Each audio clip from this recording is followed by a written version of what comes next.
بسم اللہ الرحمن الرحیم۔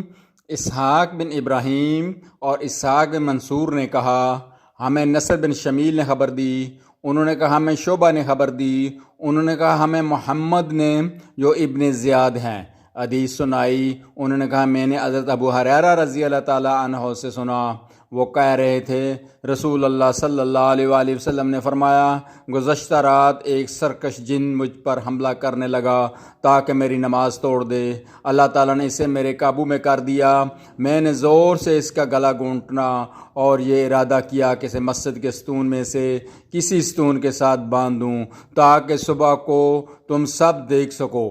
پھر مجھے اپنے بھائی سلیمان علیہ السلام کا یہ قول یاد آ گیا، اے میرے رب مجھے بخش دے اور مجھے ایسی حکومت دے جو میرے بعد کسی کے لائق نہ ہو۔ تو میں نے اسے چھوڑ دیا اور اللہ نے اس جن کو رسوا کر کے لٹا دیا۔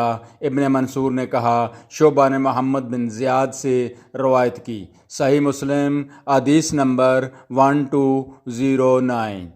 چینل کو سبسکرائب کر دیا کریں تاکہ آپ تک نبی کریم صلی اللہ علیہ وآلہ وسلم کی پیاری پیاری حدیثیں آپ تک پہنچائی جا سکیں۔